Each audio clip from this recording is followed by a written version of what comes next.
ओम शांति।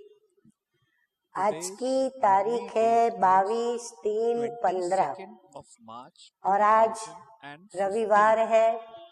हम अपने प्राण प्यारे मीठे मीठे अव्यक्त बाप दादा की ज्ञान मुरली सुनेंगे।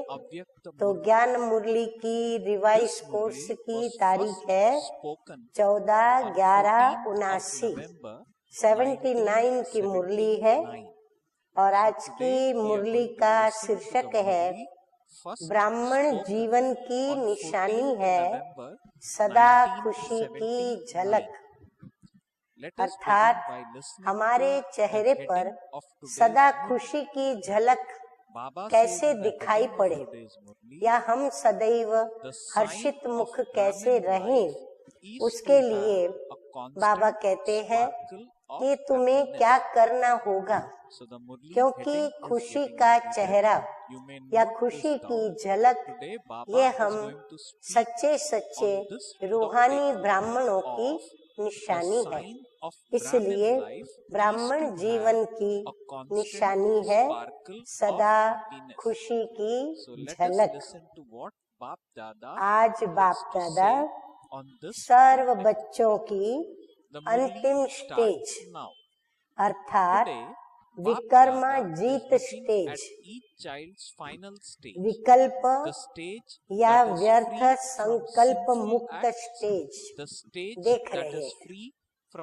इस अंतिम स्टेज तक पहुंचने के लिए पुरुषार्थ तो सभी कर रहे हैं, लेकिन पुरुषार्थियों में भी दो प्रकार के बच्चे देखे।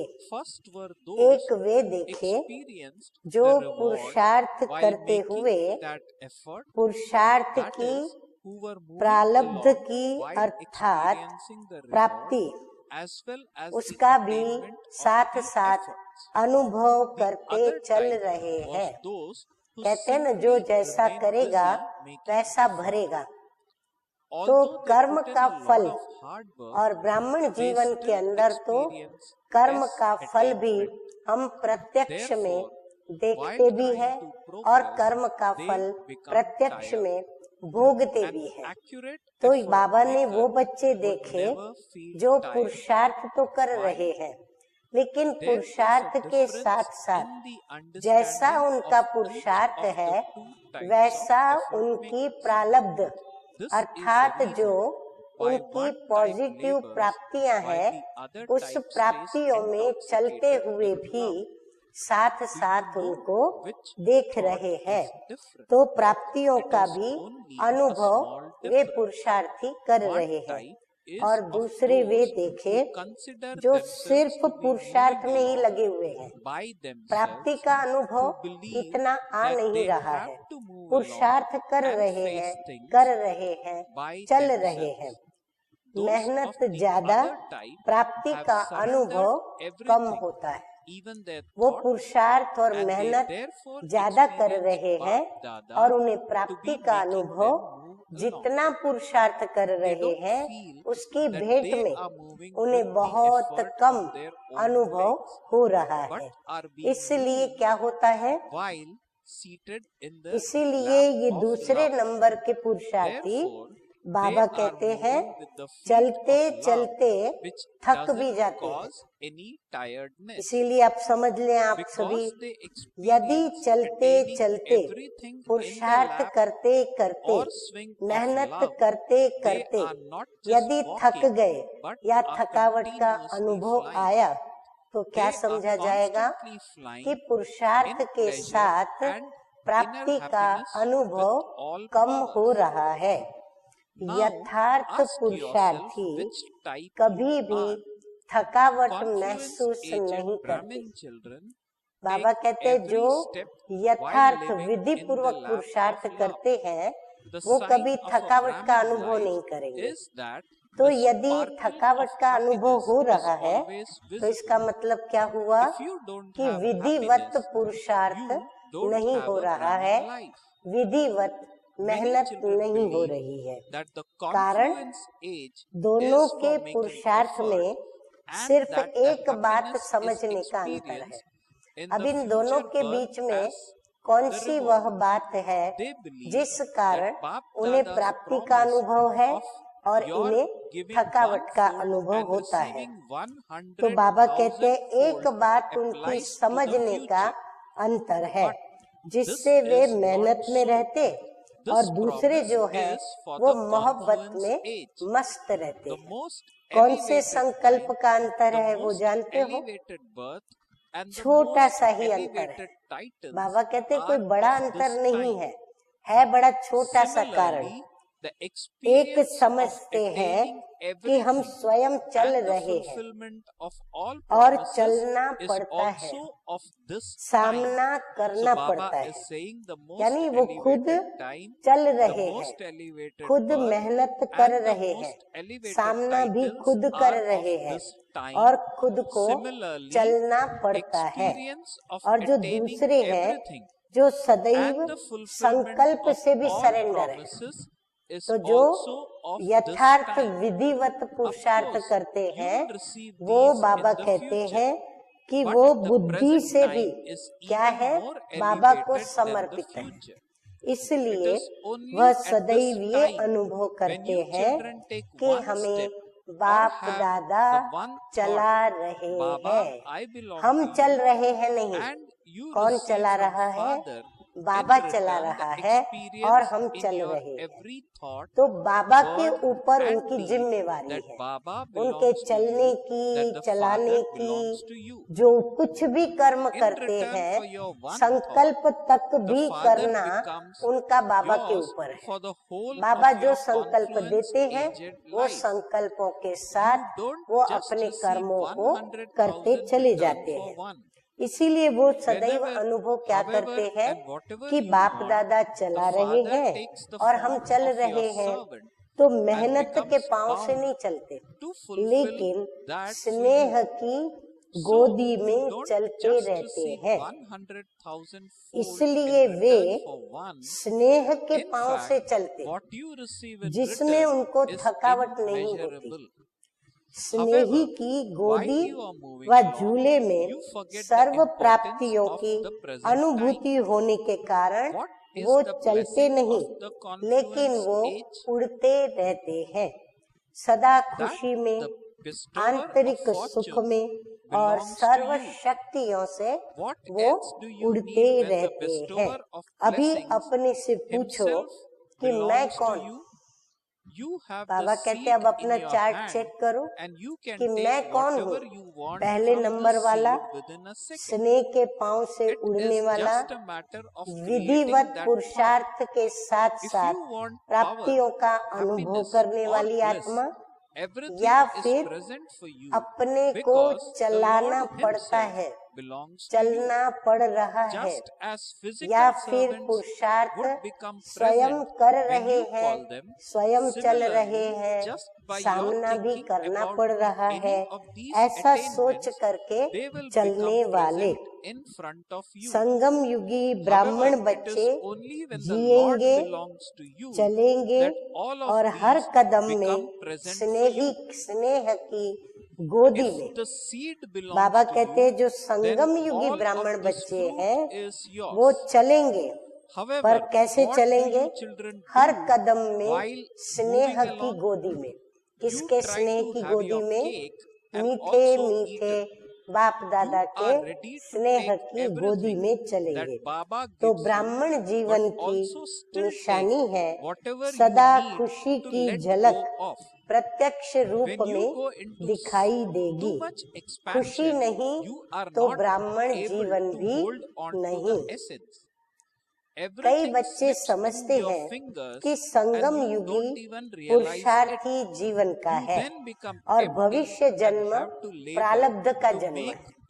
कई बच्चे क्या समझते हैं कि संगम युग में हमको प्रारब्ध नहीं भोगने की है, संगम युग में हमें सिर्फ पुरुषार्थ करना है, और जो भविष्य का जन्म है वहाँ हम जा करके अपनी प्रारब्ध भोगेंगे। वे समझते हैं कि जो बाप दादा का वायदा है कि 1, 2 और लाख लो, ये वायदा भविष्य के लिए है, लेकिन बाप दादा कहते हैं कि नहीं, अब ये वायदा संगम युग का ही है। जैसे सर्वश्रेष्ठ समय, ध्यान से सुने, सर्वश्रेष्ठ समय, सर्वश्रेष्ठ जन्म, सर्वश्रेष्ठ टाइटल इस समय के हैं, वैसे सर्व प्राप्तियों का अनुभव, सब वायदों की प्राप्ति भी इस समय ही होती है। बाबा कहते सब कुछ, क्योंकि भगवान अभी देने आया है, तो जब अभी देने आया है तो अभी भी तो हम उसका लाभ उठाएंगे ना, अभी भी हमको उसका लाभ तो प्राप्त होगा कि नहीं होगा। भविष्य तो है ही, लेकिन भविष्य से भी बाबा कहते हैं कि तुम्हारा वर्तमान श्रेष्ठ है। और हम कहते भी हैं कि देवी देवताओं से भी ऊंचे ब्राह्मण हैं, तो हम ब्राह्मण जीवन में श्रेष्ठ हैं, तो प्राप्ति भी श्रेष्ठ है। इस समय ही एक कदम, अभी बाबा देखो हिसाब बता रहे हैं, इस समय ही एक कदम अर्थात एक संकल्प बच्चे करते हैं कि बाबा हम आपके हैं, और रिटर्न में बाप हर संकल्प, बोल और कर्म में अनुभव कराते हैं कि बच्चे मैं आपका हूँ। कितनी अच्छी, ऊंची और फायदे वाली बात, खुशी की बात हम बच्चों को बाबा ने बताई। अर्थात बाप आपका है, पूरा बाप हमारा है, इससे बढ़कर और क्या चाहिए। यदि हम बाबा के हैं और बाबा यदि हमारा है, तो इससे बढ़कर हम संगम युगी ब्राह्मणों को क्या चाहिए। एक संकल्प का रिटर्न सारे संगम युग की जीवन में बाप आपका ही हो जाता है। पूरा संगम युग बाबा कहते हैं मैं तुम्हारा हूँ। एक का सिर्फ लाख गुना नहीं मिलता, पूरा संगम युग बाप हमारा, माना कितनी कमाई हुई, अगर हम सोचें तो दिमाग भी काम न करे। जब चाहो, जैसे चाहो, जो चाहो, बाप सर्वेंट रूप में बांधे हुए हैं। बाबा कहते हैं जब चाहो, जो चाहो, जैसे चाहो और जितना चाहो, बाप सर्वेंट के रूप में बंधे हुए हैं। देखो, 3 लोक का मालिक सर्वेंट बन करके हमसे बंधा हुआ है, तो एक का लाख गुना तो क्या, लेकिन अनगिनत बार का रिटर्न बच्चों को मिलता है। वर्तमान समय का महत्व चलते चलते भूल जाते हो। इस संगम युग को वरदान है, कौन सा, स्वयं वरदाता ही आपका है। बाबा कहते हैं जो वर देने वाला सारी सृष्टि को, वो स्वयं ही आपका है। जब वरदाता ही आपका है तो बाकी क्या रहा। बीज आपके हाथ में है, जिस बीज द्वारा सेकंड में जो चाहो वो ले सकते हो। जो फल खाना चाहे, ये वो वंडरफुल बीज है, जो फल खाना चाहे, जैसा फल खाना चाहे, जब खाना चाहे हम खा सकते हैं। सिर्फ संकल्प करने की बात है। शक्ति चाहिए, सुख चाहिए, आनंद चाहिए, सब आपके लिए जी हाजिर है।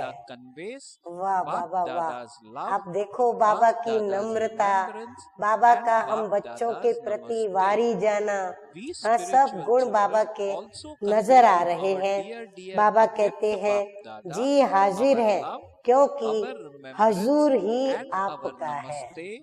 हाँ, जो मालिक है वो ही आपका है। जैसे स्थूल सेवाधारी बुलाने से हाजिर होते हैं, वैसे ये सर्व प्राप्तियां संकल्प से हाजिर हो जाएंगी। बाबा कहते सिर्फ आप बच्चे संकल्प करो, लेकिन हजूर आपका है तो ये सब हाजिर है। संकल्प में प्राप्तियां कब हाजिर है? जब संकल्प हमारा जी हजूर को सौंपा हुआ है, तो फिर हजूर भी हमारा बन करके हाजिर हो जाता है। बीज आपका है तो ये सब फल आपके हैं। अभी आगे बाबा कहते हैं, परंतु बच्चे चलते चलते क्या करते हैं? हम बच्चों की फितरत क्या है? 2 लड्डू हाथ में उठाने की कोशिश करते हैं। हाँ, लालच के संस्कार पड़े हुए हैं ना, तो 2 लड्डू हाथ में उठाने की कोशिश करते हैं, लेने के लिए तो तैयार हो जाते हैं। हाँ, बाबा से लेना सब कुछ है, लेकिन छोड़ने वाली चीज भी फिर ले लेते हैं। पहले कहते हैं बाबा छोड़ते हैं, तो बाबा देता है, फिर बाबा से वापस वो चीज ले लेते हैं जो दे दी। हाँ, हर एक अपने दिल से पूछे कि ऐसा करते हैं या नहीं करते हैं? हम सभी करते हैं। इसलिए विस्तार में जाने से सार को छोड़ देते हैं, बीच में से फिर खिसक जाता है। अब ये मालूम नहीं पड़ता, इसलिए फिर खाली हो जाते हैं और मेहनत करते हैं फिर से अपने को भरपूर करने की। लेकिन बाबा कहते हैं, बीज के छूट जाने के कारण प्रत्यक्ष फल की प्राप्ति नहीं हो पाती है, इसलिए थक जाते हैं। हाँ, फल सामने मिले तो उत्साह उमंग भी बढ़ता रहे, हाँ तो हिम्मत भी बढ़ती रहे, बाबा की याद भी आती रहे। हाँ, शुक्रिया करता हुआ यह दिल वापस उमंग उत्साह के पंखों से उड़ने भी लगे। तो बाबा कहते प्रत्यक्ष फल की प्राप्ति नहीं हो पाती है, इसलिए थक जाते हैं। भविष्य के दिलासे से फिर अपने को चलाते रहते हैं। प्रत्यक्ष फल की बजाय भविष्य फल के उम्मीदवार बनकर चलते हाँ है हम सफलता के सितारे, परंतु उम्मीदवार बनकर के चलने लगते हैं। इसलिए खुशी की झलक सदा नजर नहीं आती, मेहनत की रेखाएं ज्यादा नजर आती है, प्राप्ति की रेखाएं कम नजर आती है, त्याग की महसूसता ज्यादा आती है। हाँ, मैंने ये छोड़ा, मैंने वो छोड़ा, मैं बाबा का बनने के बाद मैं ये नहीं किया, मैंने वो नहीं किया, ये भी त्याग किया, वो भी त्याग किया। तो त्यागने की, छोड़ने की महसूसता ज्यादा होती है, भाग्य की महसूसता कम होती है। लेकिन मैंने ये पाया, वो पाया, ऐसा पाया, वैसा पाया, जब चाहा तब पाया, इतना पाया, उतना पाया, ये भाग्य को याद करना भूल जाता है। तो बाबा पूछ रहे हैं, तो अब क्या करना है? वर्तमान समय में जो आपके संपर्क में आते हैं, वे लोग भी समय प्रति समय अब भी यही बोलते हैं कि आप लोगों का त्याग बहुत बड़ा है। लेकिन अब ये बोल कहे कि आप लोगों का भाग्य बहुत बड़ा है। हम त्याग त्याग त्याग बोलते रहते हैं, ये छोड़ा वो छोड़ा गायन करते रहते हैं, वर्णन भी वही करते हैं। तो बाबा कहते हैं उनके मुख से भी आप लोगों के लिए क्या निकलता है? ओहो, इनका त्याग बहुत बड़ा है, जबरदस्त त्याग किया है।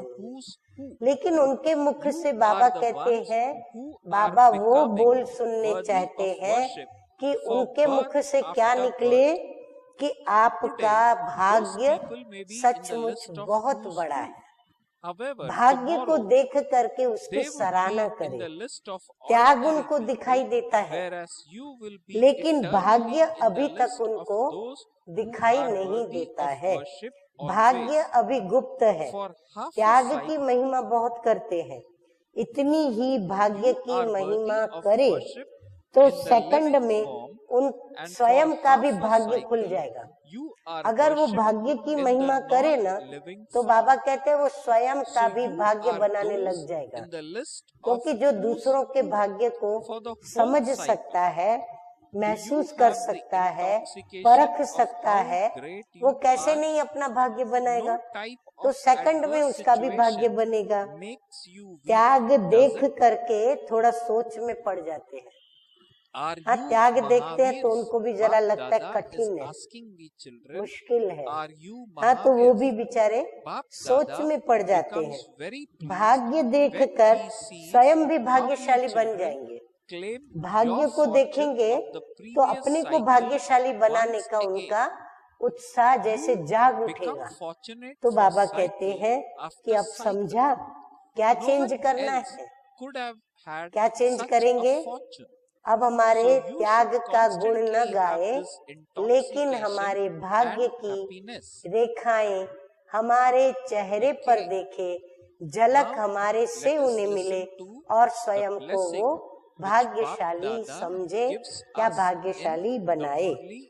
मेहनत से निकल स्नेह की मोहब्बत की गोदी में आ जाओ।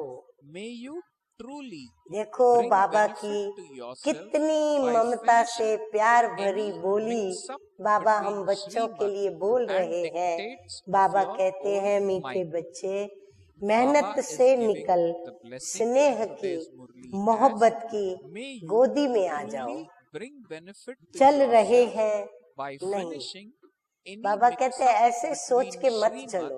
हाँ, चल रहे हैं लेकिन चला रहे हैं, लेकिन अंदर में उमंग से उत्साह से कहो, चल नहीं रहे हैं, हमें तो वो चला रहे हैं।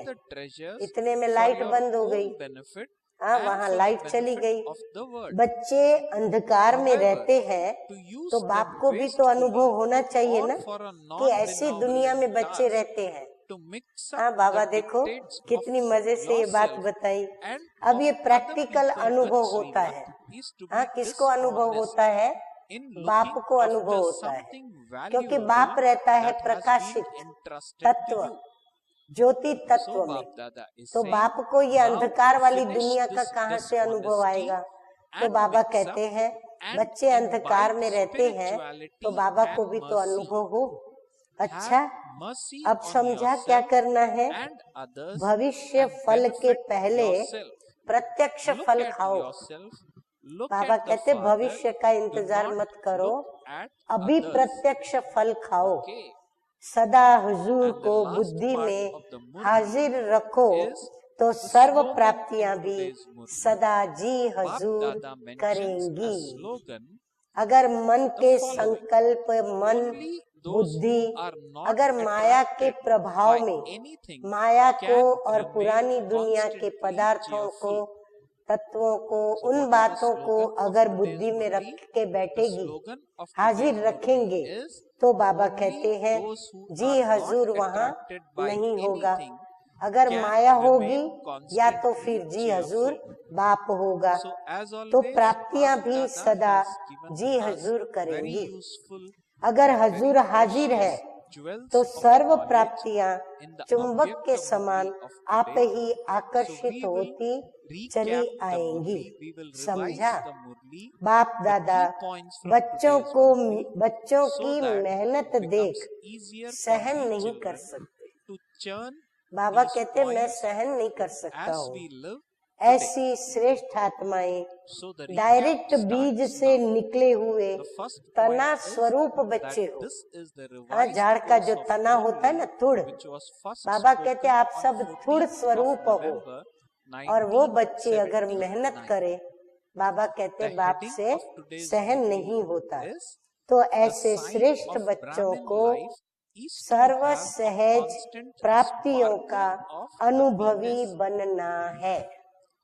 अच्छा, अब हम सुनेंगे ऐसे प्यारे प्यारे मीठे मीठे जी हजूर, जी हाजिर होने वाले प्यारे बाप दादा का याद प्यार। ऐसे सर्व सहज प्राप्तिवान, सदा सागर के समान सर्व में संपन्न, सदा बीज को साथ रखने वाले, बीज रूप स्टेज में स्थित रहने वाले, विकर्मा जीत विकल्प जीत ऐसे लक्ष्य को पाने वाले, सदा निश्चय बुद्धि और निश्चिंत रहने वाले बच्चों को बाप दादा का याद प्यार और नमस्ते। हम रूहानी बच्चों का रूहानी बाप दादा को याद प्यार, गुड मॉर्निंग और नमस्ते नमस्ते। हम सुनेंगे कुछ पार्टियों से अव्यक्त बाप दादा की मधुर मुलाकात की रूह रिहान। नेपाल वाले खड़े हैं, लेकिन हमें ये नहीं सोचना है कि बाप दादा ने तो नेपाल वासियों के लिए ये बात कही है। निमित्त नेपाल है, लेकिन बाप दादा की मधुर शिक्षाएं और रूह रिहान हम सभी बच्चों के प्रति है। इसलिए जो भी बाप दादा ने महावाक्य नेपाल वालों को निमित्त बनाकर उच्चारण किए हैं, उसमें से हमारे योग्य जो बातें हैं या मुझे धारण करने की जो बात है, मुझे उस बात को उठा लेना है और अपने पुरुषार्थ में उसको शामिल कर लेना है। तो बाप दादा कह रहे हैं, सभी बहुत दूर दूर से स्नेह के आधार पर खींचे हुए आ गए। जैसे बच्चे स्नेह की डोर में बंधे हुए अपने घर पहुंच गए हैं, ऐसे बाप भी इतना ही बच्चों को स्नेह का रेस्पॉन्स दे रहे हैं। स्नेह का रेस्पॉन्स क्या है? स्नेह का रेस्पॉन्स है सदा अथक, सदा सफलता मूर्त भव। हाँ, स्नेह का पहला रेस्पॉन्स बाबा ने क्या दिया? 2 वरदान दे दिए इन्हों को, सदा अथक और सफलता मूर्त भव। कभी भी माया आए तो ये स्थान, ये दिन, ये घड़ी, ये बाप का वरदान, ये सब याद रखना, तो वरदान से माया मूर्छित हो जाएगी। बाबा कहते हैं स्मृति में वरदान को आप लाएंगे और मूर्छित कौन होगा? माया हो जाएगी। तो आप लोगों के देश में भी ऐसे जंत्र मंत्र बहुत करते हैं ना, तो आप भी इस जंत्र मंत्र से माया को मूर्छित कर देना। बाप ने बच्चों को जन्मते ही कौन सा वरदान दिया है? अमरनाथ बाप का पहला वरदान है, बच्चे अमर भव। अमरनाथ की कथा सुनने वाले आप सब हो ना, तो ये खुशी होती है कि हम सब का यादगार अब तक भी चल रहा है। कल्प पहले का यादगार अभी भी देख रहे हो। अमरनाथ में भी आपका यादगार है। एक एक बच्चे की कितनी महिमा करे, जितनी आप सब ने द्वापर से बाप की महिमा गाई है, उतनी बाप अभी आप बच्चों की गाते हैं। रोज नया टाइटल देते हैं, तो ये महिमा ही हुई ना। बहुत बहुत लकी हो जिन माताओं को दुनिया वालों ने ठुकराया, उन्हें बाप ने ठाकुर बना दिया। तो माताओं को तो बहुत खुशी होनी चाहिए। खुशी खुशी में चलने से थकावट भी फील नहीं होगी। आगे बाबा कहते हैं कि हर ब्राह्मण बच्चों के घर में बाप का यादगार गीता पाठशाला जरूर होनी चाहिए। जैसे घर घर में राजा रानी का फोटो लगाते हैं ना, तो ब्राह्मणों के घर में ये विशेष यादगार हो। जो भी आए उसको बाप का परिचय देते रहो। अच्छा, अब आसाम वालों से बाप दादा की रूह रिहान। आसाम वाले तो बहुत बड़े आसामी होंगे, हाँ, जो बहुत धनवान होते हैं, जिनकी बहुत जमीनें, बहुत माल मिलकियत, बहुत कुछ, हाँ, जिनके पास खजाने होते हैं, वो बड़े आसामी कहे जाते हैं। तो बड़े आदमी को बड़ी आसामी कहते हैं। तो आप बड़े से बड़े लोग हो, बड़े आसामी हो। वो लोग अखबार में निकालते हैं कि कौन बड़े बड़े हैं। अब्जोपति कौन है, सबसे ज्यादा नंबर 1 अब्जोपति कौन है। तो बाबा कहते हैं कि जैसे वो अखबार में निकालते हैं कि हु इज हु, आप लोग तो जन्म जन्मांतर के लिए पूज्य बनते हो, एक जन्म के नहीं लेकिन जन्म जन्मांतर के पूज्य हो। वह तो आज हु इज हु की लिस्ट में है, कल साधारण प्रजा की लिस्ट में है। आप सदा से इसी लिस्ट में हो, सदा के पूज्य हो। आधा कल्प चैतन्य में पूज्य के रूप में हो, आधा कल्प जड़ चित्रों के रूप में पूजे जाते हो। तो सारा ही कल्प हु इज हु हुए। तो ऐसा नशा रहता है कि हम बहुत बड़े लोग हैं, किसी भी प्रकार की समस्या कमजोर तो नहीं बनाती। महावीर हो, बाप दादा भी बच्चों को देख खुश होते हैं कि कैसे कल्प पहले वाला अपना भाग्य बच्चे ले रहे हैं। कल्प कल्प के तकदीरवान हो, ऐसी तकदीर कभी भी किसी की भी बन नहीं सकती। तो ये नशा और खुशी निरंतर रहे। अब बिहार वालों से बाबा बातचीत कर रहे हैं। सदा बहार में रहने वाला बिहार है। सदैव अपने को ऐसे अनुभव करते हो जैसे ऊपर से अवतरित होकर साकारी सृष्टि में सेवा के लिए आए हुए हो।